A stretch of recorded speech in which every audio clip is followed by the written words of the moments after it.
आप में से बहुत सारे ऐसे स्टूडेंट होंगे जो यूपीएससी का एग्जाम देने वाले हैं 2024 में, जो कि 26 मई को होने वाला है। तो आज का जो चर्चा है वो यूपीएससी एग्जामिनेशन पे है 2024। इस वीडियो में हम समझेंगे कि आपका आइडियल रूटीन क्या होना चाहिए अगर आप इस साल यूपीएससी एग्जाम को देने वाले हैं। साथ ही साथ हम ये भी समझेंगे कि हम एनालिसिस करेंगे, जहां पे हम समझने की कोशिश करेंगे कि यूपीएससी सवाल कहां से पूछ रही है।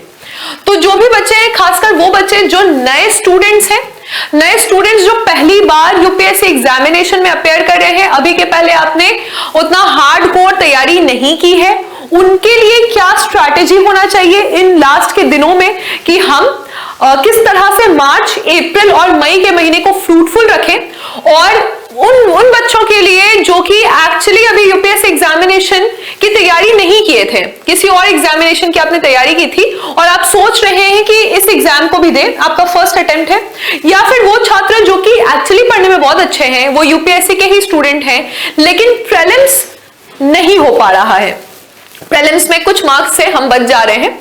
तो हम एक प्रॉपर स्ट्रैटेजी के साथ समझने की कोशिश करेंगे कि आखिर वो क्या कारण है कि हमारा प्रीलिम्स नहीं हो पा रहा है, क्या हमने प्रॉपर एनालिसिस नहीं किया है, या फिर हम ये नहीं समझ पा रहे हैं कि सवाल आ कहां से रहे हैं और सवाल के सब्जेक्ट्स, इवन हम सब्जेक्ट्स को भी प्रायोरिटी नहीं बना पा रहे हैं। तो इस सारे मुद्दों पे आज हम चर्चा करने वाले हैं, यूपीएससी पे होने वाली है ये चर्चा।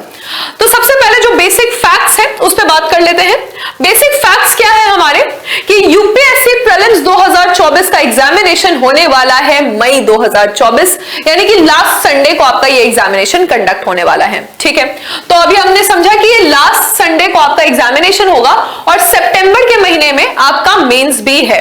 तो इसका जो पूरा साइकिल आप समझ चुके हैं कि फरवरी के महीने में यूपीएससी अपना नोटिफिकेशन निकालता है, फेब के महीने में आप इस फॉर्म को भर सकते हैं। उसके बाद मार्च, अप्रैल, मई में हो जाता है इसका प्रीलिम्स, फिर आता है आपका जून, जुलाई, अगस्त और फिर सितंबर के महीने में होता है इसका मेंस। जो साइकिल है वो ये कहता है कि इसी दौरान, यानी जब आप प्रीलिम्स का एग्जामिनेशन दे रहे हैं तो एक बार आपकी मेंस की तैयारी हो चुकी होनी चाहिए, आपने आंसर राइटिंग प्रैक्टिस भी किया हो, क्योंकि जब आपका मई के एंड में आपका प्रीलिम्स होता है, आप क्लियर होते हैं 10 दिन बाद कि आपका होने वाला है या नहीं, तो जून, जुलाई, अगस्त जो है 3 महीने काफी कम समय है मेंस की तैयारी करने के लिए। तो तैयारी ऐसी होनी चाहिए कि हम एक होलिस्टिक अप्रोच से तैयारी करें, जहां पे हम सिर्फ प्रीलिम्स पे, यानी प्रीलिम्स में जो चीजें आ रही हैं उस पे फोकस ना करके जो उसका एनालिटिकल व्यू पॉइंट है यानी मेंस, दोनों की तैयारी हमें साथ में करनी होगी। तो इस एग्जाम की अगर आप पहली बार तैयारी कर रहे हैं, हम एक रूटीन को समझ जाते हैं कि रूटीन क्या होना चाहिए और उसके बाद बाकी मुद्दों पे हम डिस्कशन करते हैं। तो रूटीन को हम समझने वाले हैं, जहां पे आप देखिएगा कि रूटीन यहाँ पे आइडियल क्या होना चाहिए और आपको स्टडी आवर्स भी यहां समझ में मिलेंगे कि कितने कितने आपके स्टडी आवर होने चाहिए। लेकिन स्टडी आवर्स के लिए या रूटीन के लिए हमें पहले ये जानना होगा कि जब हम स्लॉट निकाल रहे हैं, जैसे एक सब्जेक्ट के लिए हम यहाँ पे 3 घंटे निकाले, फिर हमने यहाँ पे टेस्ट दिया या फिर हम रेस्ट कर रहे हैं, फिर दूसरे सब्जेक्ट के लिए हम 2 घंटे निकाल रहे हैं, कौन से सब्जेक्ट को किस तरह से डील करना है, कौन से सब्जेक्ट के एनालिटिकल व्यू पॉइंट को ज्यादा पढ़ना है, कौन से सब्जेक्ट के फैक्चुअल डिटेल्स को ज्यादा पढ़ना है, कौन से सब्जेक्ट्स में नोट मेकिंग ज्यादा जरूरी है, ये समझने के लिए हमें समझना होगा पहले कि प्रीलिम्स में क्वेश्चन आ कहां से रहे हैं। तो आइए पहले मेन मुद्दा पे बात करते हैं, जो आपके मन में भ्रम है या रूमर है उसको हम खत्म करने की कोशिश करते हैं। 2023 प्रीलिम्स का एग्जामिनेशन यूपीएससी 2023 में जब लेती है तो करंट अफेयर्स के 9 सवाल से क्वेश्चंस आते हैं, 9 क्वेश्चंस आते हैं करंट अफेयर्स के। करंट अफेयर्स का जो किसी भी स्टूडेंट के लिए आइडियल सोर्स होता है, अगर आप एक सीरियस कैंडिडेट हैं तो आप न्यूज़पेपर पढ़ते होंगे, साथ ही साथ आपको एक YouTube वीडियो फॉलो करते होंगे जो करंट अफेयर्स के एनालिसिस के लिए वीडियोस होते हैं, और आप एक मंथली मैगजीन लेते होंगे, कोई भी संस्थान का आप उत्कर्ष का ले सकते हैं, मंथली मैगजीन आप लेते होंगे। तो ये 3 सोर्स होते हैं करंट अफेयर्स के, जहां पे आप अपने दिन की शुरुआत न्यूज़पेपर से करते हैं। अगर आपको न्यूज में कोई भी टॉपिक समझने में दिक्कत आती है या फिर आप एक रेगुलर क्लास ले रहे हैं, ज्यादातर बच्चे जो हैं वो यूट्यूब पे, ये सारे क्लासेस फ्री में होते हैं, तो यूट्यूब पे करंट अफेयर्स की रेगुलर क्लास लेते हैं, और साथ ही साथ जब वो महीना बीत जाता है, जैसे जनवरी का महीना बीत गया, आपको हाईलाइट सबके पता है और आपने एक मंथली मैगजीन लिया जिससे आप अपने हाईलाइट्स को रिवाइज कर रहे हैं। सेकंड जो सब्जेक्ट है हिस्ट्री, यहां पे आप देख सकते हैं एंशिएंट मिडाइवल से दो क्वेश्चंस पूछे गए, यानी 4 क्वेश्चन एंशिएंट और मिडाइवल को मिला के पूछे गए हैं। एंशिएंट में आप जानते हैं ये दोनों ही सब्जेक्ट में लोग एनसीईआरटी ही पढ़ते हैं, ठीक है, एनसीईआरटी पढ़ते हैं, आरएस शर्मा एंशिएंट के लिए पढ़ते हैं। अगर हिस्ट्री में डाउट है कि ओल्ड पढ़ना है या न्यू पढ़ना है तो जनरली हिस्ट्री के लिए ओल्ड एनसीईआरटी रिकमेंड किया जाता है कि आप ओल्ड एनसीईआरटी पढ़ सकते हैं। इसके अलावा लोग तमिलनाडु का जो 11th एंड 12th का हिस्ट्री का किताब है वो भी लोग पढ़ते हैं। और ये जो 2 क्वेश्चंस हैं इसको यहां से हम टैकल करने की कोशिश करते हैं। नेक्स्ट जो सब्जेक्ट है आपका ये है economics and society. Economics and society के आप देखेंगे 16 सवाल यहां से पूछे गए हैं और देखा गया कि ये जो 16 सवाल हैं ये कोड अंडरस्टैंडिंग के क्वेश्चंस थे, लेकिन क्या उसके लिए आपको इकोनॉमिक्स के सारे किताब पढ़ने की जरूरत है? क्या आपको रमेश सिंह पढ़ने की जरूरत है, या आप इस क्वेश्चंस को कैसे टैकल कर सकते थे? इसको टैकल करने के लिए फिर से वही बात है कि जो करंट अफेयर्स में कोई भी चीज न्यूज में, जैसे मल्टीप्लायर इफेक्ट न्यूज में, रेपो रेट न्यूज में, एसएलआर न्यूज में है ना, करंट अफेयर्स में कोई भी चीज न्यूज में है तो आपने उसका जो बेसिक फैक्ट्स है या जो बेसिक डिटेल है, जो स्टैटिक पोर्शन है वो कंप्लीट करना था। तो इकोनॉमिक्स के लिए सबसे पहले आपको 9th और 10th की एनसीईआरटी कंप्लीट करनी होगी। जब आप 9th और 10th की एनसीईआरटी कंप्लीट कर लेते हैं तो उसके बाद जब भी कोई चीज करंट अफेयर्स में आ जाता है तो आप उसके बेसिक फैक्ट्स या स्टैटिक पोर्शन को पढ़ते हैं और वहां से ही आपके कंसेप्ट्स को क्लियर किया जा सकता है। इसी तर्ज पे जो भी स्कीम्स लॉन्च होती है इकोनॉमिक्स के लिए या सोसाइटी के लिए, सोसाइटी के जैसे भी नमस्ते स्कीम न्यूज में है, नमस्ते स्कीम के पहले भी यूपीएससी ने 2016 में राष्ट्रीय गरिमा योजना पूछा था, तो अब हो सकता है कि हाल ही में नमस्ते स्कीम न्यूज में है वो पूछा जा सकता है। फिर विमेंस डे के दिन फिर से अनाउंसमेंट हुआ कि उज्ज्वला स्कीम में हमने कितना डेवलपमेंट या कितना अचीवमेंट पाया है, तो न्यूज में रहा उज्ज्वला स्कीम। अब आपसे फैक्ट्स, तो जैसे स्टेटमेंट बेस्ड क्वेश्चन है, पूछा जाएगा क्या उज्ज्वला स्कीम में कौन सा कथन सही है? 2016 में बलिया उत्तर प्रदेश डिस्ट्रिक्ट से लॉन्च किया गया। क्या इसमें सिर्फ और सिर्फ रूरल विमेन को या ग्रामीण क्षेत्र की महिलाओं को ही टारगेट किया जा रहा है? क्या, अब 2 स्टेटमेंट आपके सामने हो गए। अब आपको क्या समझना है कि फैक्ट्स तो आपको पता है कि चलो उज्ज्वला स्कीम है 2016 में बलिया उत्तर प्रदेश में है, यह आपका हो गया फैक्ट। यही चीज फैक्ट आपके बाकी स्टेट पीसीएस या एसएससी में पूछा जा सकता है। अब जो सेकंड स्टेटमेंट है कि क्या इसमें सिर्फ ग्रामीण क्षेत्रों की महिलाओं को ही टारगेट किया जा रहा है, तो ये चीज आपको एनालिटिकल व्यू पॉइंट से पढ़ना होगा। यानी जब उज्ज्वला स्कीम न्यूज में है आप उसके बारे में पूरा डिटेल पढ़ें। और ये चीज कैसे हो सकता है? अगर आपने प्रॉपर तरीके से नोट्स मेकिंग किया हो, अगर नहीं किया है तो अब आप उसके लिए मत हड़बड़ाइएगा, आप कोई भी कोचिंग मटेरियल के नोट्स को ले सकते हैं और अब आप क्या करेंगे कि उससे चीजों को रिवाइज कर लीजिएगा। पहले से पढ़ा हुआ है तो ठीक है, अगर पहली बार पढ़ रहे हैं तो उसको एक बार पढ़ लीजिए। अगर आपको लगता है कि बार बार रिवीजन हो रहा है क्योंकि उज्ज्वला स्कीम न्यूज में, तो आपकी पढ़ाई सही डायरेक्शन में जा रही है। यानी हमने अपना स्टैटिक पोर्शन कंप्लीट कर लिया है। अब जब भी कोई चीज करंट अफेयर्स में आ रही है और हमें लगता है कि फिर से वो चीज हमने अपने स्टैटिक पोर्शन में देखा और वो टिक कर दिया, डबल टिक कर दिया कि चलो ठीक है ये एक और बार हमारा रिवाइज हो गया, फिर एक और बार रिवाइज हो गया, तो वो चीज हमें यहाँ पे फॉलो अप करनी पड़ेगी। नेक्स्ट जो सब्जेक्ट है हमारा पॉलिटी है। देखिए प्रीलिम्स के लिए तो आप जानते हैं कि the ultimate source is Laxmikant काफी है, इनफ है, लेकिन लक्ष्मीकांत में भी हम उतनी सारी चीजें याद नहीं रख सकते हैं, पूरा का पूरा किताब याद नहीं रख सकते हैं। अब इसमें हमें क्या पढ़ना है क्या नहीं पढ़ना है वो समझने की आवश्यकता है। तो जब भी आप लक्ष्मीकांत पढ़ रहे हैं 2-3 रीडिंग आपने कंप्लीट कर ली। अब जो चीज आपका न्यूज में है आप कोशिश करें कि वो चीज को बार बार रिवाइज करें। फॉर एग्जाम्पल प्रेसिडेंट अगर न्यूज में है, प्रेसिडेंट का इलेक्शन न्यूज में है, आप उसको रिवाइज कीजिए। अभी हाल ही में आर्टिकल नंबर 371 न्यूज में है, लद्दाख को अमित शाह जी ने कहा है कि हो सकता है कि लद्दाख को हम आर्टिकल नंबर 371 में डाल दें, तो यूपीएससी आपसे आर्टिकल नंबर 371 ए से लेके जे तक जो भी राज्य है उसका मैच द फॉलोइंग पूछ सकती है। पॉलिटी में ये चीज आपसे पूछा जा सकता है, राइट? तो या फिर आप कंटेम्प्ट ऑफ कोर्ट के बारे में सुन रहे हैं कि अवमानना हो गया, कोर्ट का अवमानना हो गया, जो पतंजलि का केस है अभी रिसेंटली। देखिए आप करंट अफेयर्स से अटैच हो रहा है। अगर आपसे पूछा जाता है कि सिविल कंटेम्प्ट ऑफ कोर्ट या क्रिमिनल कंटेम्प्ट ऑफ कोर्ट क्या है, तो वो क्यों पूछा जाएगा पॉलिटी में, अभी क्यों पूछा जाएगा, 2024 में क्यों पूछा जाएगा? क्योंकि बार बार आप सुन रहे हैं कि पतंजलि वाला जो केस है वो न्यूज में है, इस कारण से ये पूछा जा सकता है। तो UPSC is asking for an aspirant who is aware, जिसका आंख ना खुला हो, है ना, आंख कान खुला है कि आपने सुन रहे हैं आप कि न्यूज में क्या चीजें हैं, क्या हमें उसके बारे में डिटेल में जानकारी है, क्या हमारा कंसेप्ट क्लियर है या नहीं है। यही चीज आपको यहाँ एग्जाम में फॉलो अप करनी है, यानी कि हम अपना एक सोर्स रखेंगे हर सब्जेक्ट के लिए जहां से हमने पूरी पढ़ाई कर ली, ताकि न्यूज में कोई चीज रहे तो हमें सुन के हम समझ सके, और जब वो चीज न्यूज में रहेगी तो हम अपने सोर्स को वापस से चेक करेंगे कि ठीक है ये बुक हमने पढ़ लिया है लेकिन फिर से वापस से हमें सोर्स को चेक कर रहे हैं, ठीक है। फिर अब साइंस एंड टेक्नोलॉजी के आप देखिएगा कि 8 क्वेश्चन पूछे गए हैं। साइंस का आपको बेसिक सोर्स पता है कि खासकर आपको 8, 9, 10 के एनसीईआरटी को तो कवर करना ही है, और टेक्नोलॉजी के लिए फिर से आप करंट अफेयर्स का सहारा ले सकते हैं। जीन एडिटिंग न्यूज में रहा, या कोविड के कारण आप जानते हैं कि आरएनए वैक्सीन और इस टाइप के जितने भी वैक्सीन वगैरह न्यूज में, अभी हाल ही में सर्वावैक को अनाउंस किया गया है जो कि सर्वाइकल कैंसर के लिए है। सर्वाइकल कैंसर पे सवाल आ सकता है कि किनको सर्वाइकल कैंसर हो सकता है, ये एचपीवी यानी कि ह्यूमन पैपिलोमा वायरस से होता है, तो इसके बारे में सवाल आ सकता है। तो यहां पे भी आपको यही समझना है कि जब भी कोई आर्टिकल आएगा हम उसके डिटेल एनालिसिस को समझेंगे।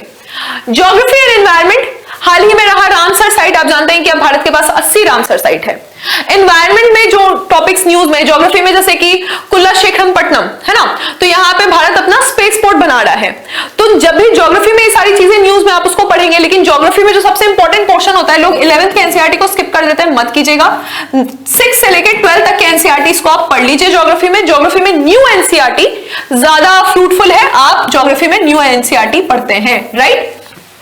फिर बात आती है एनवायरनमेंट की।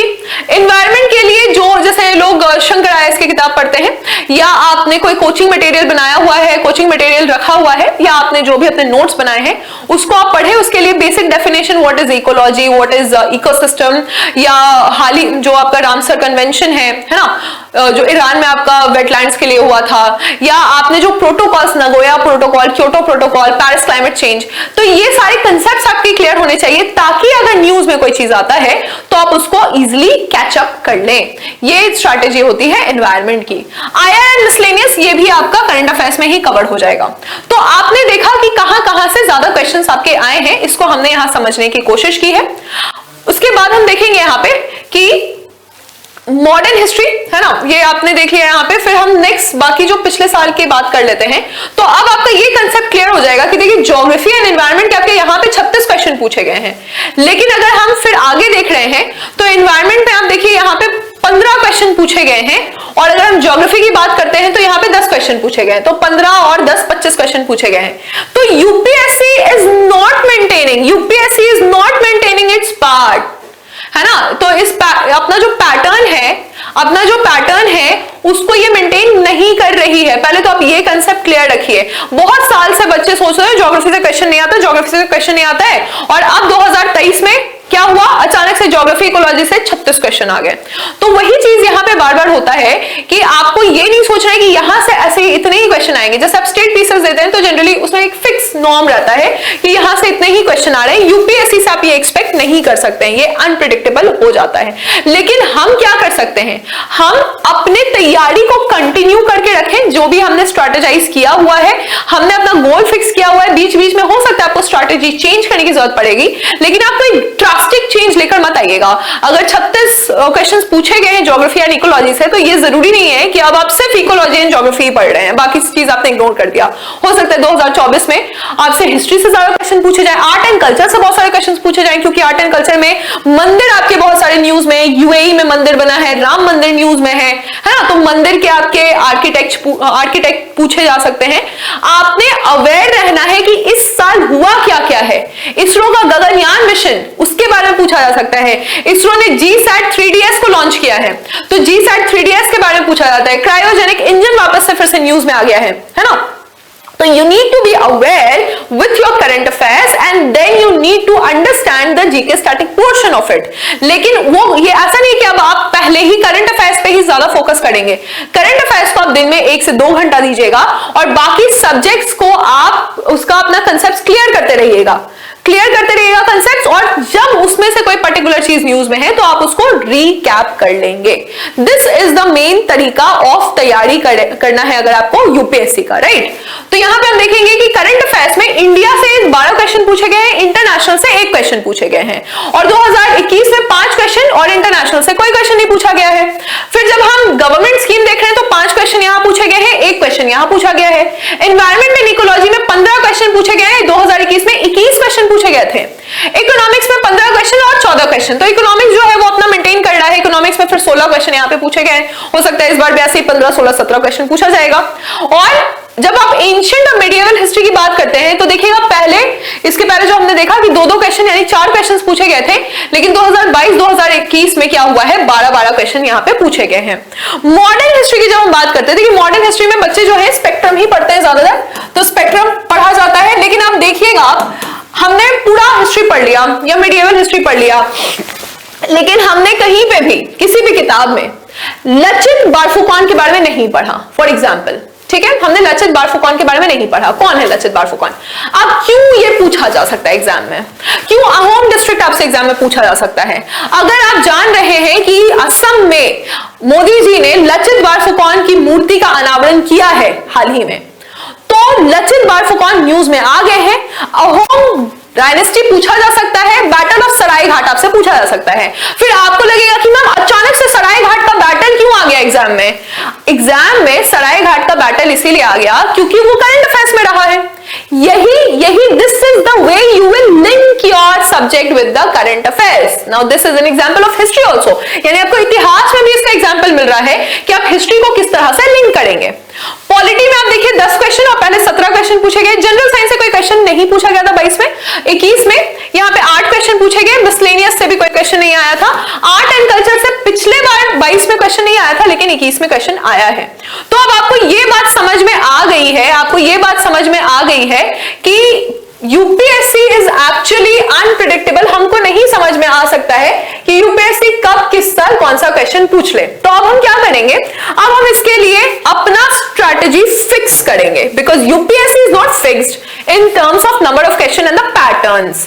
तो हम अपना स्ट्रैटेजी फिक्स करेंगे कि ये मेरा स्ट्रैटेजी है और हम इसी अकॉर्डिंग तैयारी करेंगे। करंट अफेयर्स को ध्यान में रखेंगे ताकि जब भी कोई चीज न्यूज में आए तो हम उसका करंट अफेयर्स और स्टैटिक पोर्शन दोनों समझ रहे हैं। खासकर वो स्टूडेंट जो कि 2024 में यूपीएससी दे रहे हैं, हो सकता है कि आप रात में उठ के पढ़ रहे हो ज्यादा लेट या सुबह पढ़ रहे हो, तो हम आपको एक नॉर्मल रूटीन पैटर्न बता देते हैं। आप अपने अकॉर्डिंग इसको कस्टमाइज या अरेंज कर लीजिए। अगर कोई बच्चा 6 बजे सुबह उठ रहा है तो 6 बजे उठा वो, ठीक है, मान लीजिए अब आधा घंटा आप ऐसे अंगड़ाई ले रहे हैं, थोड़ा फ्रेशन अप हो गए, 6:30 बजे आप बैठिए, 1 घंटे में आप वो सारी चीजें याद करिए जो आपको लर्न करने वाली चीजें, जो याद करने वाली चीजें। ये कैसे पता चलेगा? पिछले रात जब आप पढ़ रहे थे तो कुछ चीजें होंगी जो आपको याद नहीं हो रही होंगी, या याद होने के बाद आपको लग रहा होगा कि ये शायद हम भूल जाएंगे कि मोदी जी जो है वो 2016 में उज्ज्वला योजना बलिया से लॉन्च किए थे। शायद हम भूल जाएंगे कि नमस्ते स्कीम का जो फुल फॉर्म है वो नेशनल एक्शन फॉर मैकेनाइज्ड आपका सैनिटेशन के लिए किया गया है, सैनिटेशन के एम्पावरमेंट के लिए, सैनिटेशन इकोसिस्टम के लिए किया गया है। फुल फॉर्म हम भूल रहे हैं, ठीक है। तो ये चीज अगर आपको लगता है कि शायद हम भूल जाएंगे, आप उसको एक पन्ना में लिखिए, सुबह उठ के सबसे पहले याद करने वाला काम कर लीजिए। अगर आपको लगता है कि इकोनॉमिक्स में कोई स्कीम न्यूज में अगर हम ये भूल रहे हैं कि सर्वा बैग जो है 9 से लेकर 14 साल के बच्चों को दिया जा रहा है या 9 से 15 साल के बच्चों को दिया जा रहा है, तो हम ये सारी चीजें इन अ पेज ऑफ पेपर हम लिख के रखेंगे और उसके बाद हम इनको यहां से याद करने की कोशिश करेंगे। आर्टिकल नंबर 371 न्यूज में है, हम भूल रहे हैं कि आर्टिकल नंबर 371 में महाराष्ट्र है, हम भूल रहे हैं कि आर्टिकल नंबर 371 के ए में नागालैंड है, हम भूल रहे हैं कि आर्टिकल नंबर 371 के जे में क्या है। तो इसका लिस्ट हम बना के रखेंगे और सुबह उठते ही पहला जो first hour of your study, what you will do, you will revise all the things which you need to learn. आपको याद करने के लिए जो भी चीजों की जरूरत है आप उसको रिवाइज करेंगे।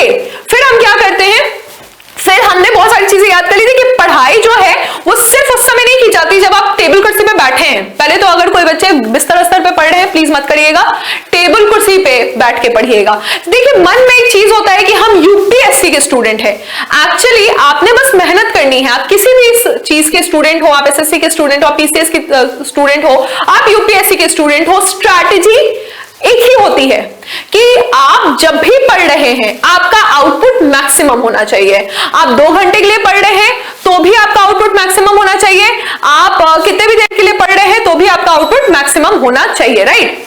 Yes, this is the main strategy. आप क्या करेंगे कि हमने 7:30 बजे तक याद करने की काम कर दी, अब हम आधा घंटा अपने डेली रूटीन के लिए दे रहे हैं। अब जब आप ब्रश भी कर रहे हैं तो ऐसा नहीं है कि आप ब्रश कर रहे तो अब आप सोशल मीडिया सुबह सुबह शुरू कर दिया, कोई कंट्रोवर्सी में फंस गए कि हाँ ठीक है उधर दिमाग लग रहा है। दिमाग का कोशिश करें रिजर्व करके रखें कि एक ही जगह लगे, अभी एग्जाम में लगे। तो ब्रश भी कर रहे हैं तो आप थोड़ा बहुत सोच सकते हैं, है ना। एक होता है पढ़ना और फिर होता है उसके ऊपर अध्ययन करना या चिंतन करना। तो वो जो चीज है यानी कि बिटवीन द लाइंस, यूपीएससी भी सवाल कैसा पूछ रहा है, ऐसा चीज जो किताब में नहीं लिखा है, बिटवीन द लाइंस पूछ रहा है। तो आप भी जब दो सिटिंग के बीच में जो आपको गैप मिलता है, जब आप गाना सुन रहे हैं, जब आप ब्रश कर रहे हैं, जब आप खेलने जा रहे हैं, तो उस बीच में भी आप थोड़ा बहुत सोचने समझने का काम करें। तो यहाँ पे आप डेली रूटीन में जब आप डेली एक्टिविटी कर रहे हैं तो थोड़ा शांत जगह पे करिएगा, जो भी आप ब्रश कर रहे हैं या न्यूज़पेपर पढ़ रहे हैं, वॉक कर रहे हैं, ताकि आप थोड़ा बहुत सोच भी सकें कि आपने क्या क्या चीजें याद की हैं। अब आता है 8 बजे से 11 बजे का समय, जहां पे आप एक सब्जेक्ट उठाते हैं, 3 घंटे का समय उसको देते हैं। प्लीज एक बच्चों में एक दिक्कत होता है, घबरा जाते हैं कि हिस्ट्री पढ़ ले या फिर ज्योग्राफी पढ़ ले या ये पढ़ ले। मैम तो बोली थी कि भाई 36 क्वेश्चन इकोलॉजी से आ रहा है, इकोलॉजी पढ़ लेते हैं। नहीं, एक सब्जेक्ट आप उठाइए। ये सब्जेक्ट वो सब्जेक्ट होना चाहिए जिसको समझने में आपको कष्ट होता है। ये इकोनॉमिक्स हो सकता है, ज्यादातर बच्चों को इकोनॉमिक्स समझने में दिक्कत होता है। ये हिस्ट्री हो सकता है, ज्यादातर बच्चों को हिस्ट्री की चीजों को सिंक्रोनाइज करने में दिक्कत होता है। ये पॉलिटी हो सकता है। तो आपने वो सब्जेक्ट उठाना है जिसमें आपका अंडरस्टैंडिंग में डिफिकल्टी है, ठीक है, क्योंकि ये आपका पहला स्टडी स्लॉट हुआ ना। जब भी अगर आप रात का रूटीन ले रहे हैं तो भी आपका जो पहला स्टडी स्लॉट हुआ उसमें आप वो सब्जेक्ट उठाइए जिसमें समझने में डिफिकल्टी है, क्योंकि अभी आपका माइंड फ्रेश है। आप सुबह नहा वहा लिए हैं, नाश्ता वाश्ता कर लिए हैं, आप फुल फ्लेजेड हैं, आपका माइंड फ्रेश है। आप वो सब्जेक्ट उठाइए और 3 घंटा उसको पढ़िए। पढ़ने का तरीका क्या होगा, फिर मटेरियल में हड़बड़ाना नहीं। अगर आप बोलिएगा तो हम आपको मटेरियल के लिए एक वीडियो बना के दे देंगे, आप कमेंट सेक्शन में लिख दीजिएगा। तो मटेरियल के लिए हड़बड़ाना नहीं है, आप अपना एक फिक्स मटेरियल रखिए, ठीक है। जो भी आप जैसे हिस्ट्री पढ़े आप स्पेक्ट्रम पढ़ लीजिए। उसके बाद लास्ट में हमेशा एक काम करिए कि प्रीवियस ईयर क्वेश्चन उठा के देख लीजिए। प्रीवियस ईयर क्वेश्चन से आपको पता चल जाता है कि आप सही तरीके से तो पढ़ रहे हैं ना, सही डायरेक्शन में तो पढ़ रहे, कहीं कहीं आप ऐसी चीज में तो नहीं फंस गए जो पूछा ही नहीं जा रहा है। तो ये काम आपने करना है। फिर आप 1 घंटे का ब्रेक ले सकते हैं। इस ब्रेक में यही जो 11 बजे से 12 बजे का ब्रेक है उसको चिल वे में आप प्रीवियस ईयर क्वेश्चन, चलो अच्छा उसमें क्या क्वेश्चन पूछा गया था, या आपको लगता है कि कोई ऐसे काम लायक आदमी है आपके आसपास लायक है जिससे आप थोड़ा डिस्कस कर सकते हैं कि अच्छा उसमें क्या पूछा गया था, ऐसा थोड़ा बहुत डिस्कशन। ये नहीं कि बहुत डीप डिस्कशन नहीं, माइंड को अभी हम नहीं एंगेज करेंगे कहीं और। फिर हम 12 बजे से 2 बजे तक, क्योंकि प्रीलिम्स पास में है, ये उनके लिए जो प्रीलिम्स जो इस साल दे रहे हैं, अदरवाइज जो प्रीलिम्स इस साल नहीं दे रहे हैं वो इसको स्किप करके कुछ पढ़ सकते हैं। आप एक मॉक टेस्ट लगाने की कोशिश करिए। मान लीजिए आपका पूरा सिलेबस कंप्लीट नहीं हुआ है, लेकिन अगर आपका सब्जेक्ट कंप्लीट हुआ है, आप सब्जेक्ट वाइज मॉक टेस्ट लगा लीजिए। आप हिस्ट्री का मॉक टेस्ट लगा लीजिए, आप पॉलिटी का लगा लीजिए, ज्योग्राफी का लगा लीजिए, इकोनॉमिक्स का मॉक टेस्ट लगा लीजिए। मॉक टेस्ट से भी हमें काफी आइडिया मिलता है। हो सकता है कि शुरू में आपके मतलब आपके मार्क्स कम आए, लेकिन धीरे धीरे आपके मार्क्स बढ़ सकते हैं।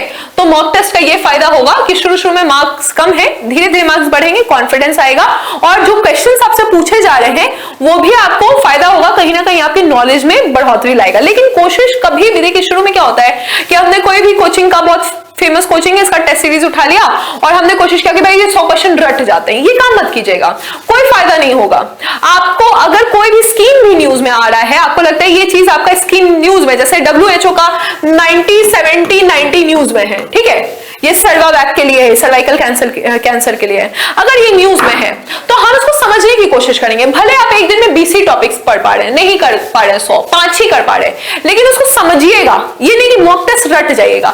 यहां पे तो बैठ के 2 घंटे पहले बैठने का आदत होना चाहिए, 100 क्वेश्चन पे दिमाग लगे, उसका प्रैक्टिस होना चाहिए।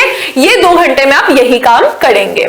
फिर आता है आपका 2 से 3 आप आराम से एकदम कुछ मत सोचिए, अध्ययन सब छोड़िए, थोड़ा सा पावर नैप ले लीजिए, सुत मत जाइएगा, ये नहीं कि पूरा 1 घंटा सो गए, पावर नैप ले लिए। उसके बाद हम क्या कर सकते हैं, हम गाना सुन सकते हैं, लंच कर सकते हैं, जो भी आपको लेजर पीरियड लग रहा है अपना। फिर हम सेकंड स्लॉट में बैठते हैं। सेकंड स्लॉट में हम बैठ के क्या करेंगे कि जिस सब्जेक्ट में आपको इंटरेस्ट है, क्योंकि ये नींद वाला टाइम है ना, 3 से 5 आपको लग रहा होगा कि डेजी डीजी फील हो रहा होगा, जिसमें आपका इंटरेस्ट है कि हमको मजा आता है ज्योग्राफी पढ़ने में, हमको जियोमॉर्फोलॉजी अच्छा लगता है, या हमको किसी को साइंस अच्छा लग रहा है, साइंस पढ़ने में मजा आ रहा है, टेक्नोलॉजी अच्छा अभी स्पेस में ये न्यूज में है तो इसमें देख लेते हैं क्या है, ठीक है। तो जिसमें आपको इंटरेस्ट है आप वो सब्जेक्ट उठाइए और उसको पढ़िए। फिर 5 से 6 फिर से हम एक अध्ययन वाला समय देते हैं कि हम प्रीवियस ईयर क्वेश्चन देख रहे हैं कि हमें क्या लगता है, या आप ब्रेक ले सकते हैं।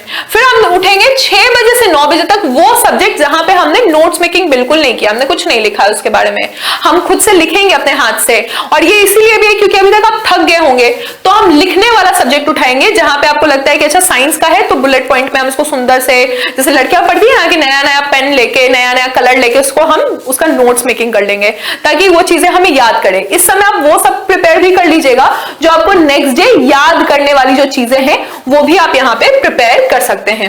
फिर हम क्या करेंगे, 12 बजे से रात के 10 बजे से लेकर 12 बजे तक जो हमारा लास्ट टाइम स्लॉट है, इसमें हम जो टेस्ट हमने दिया था, जो हमने दोपहर में टेस्ट दिया था, उसका हम सोल्यूशन एक बार देख लेते हैं कि टेस्ट में क्या सोल्यूशन है।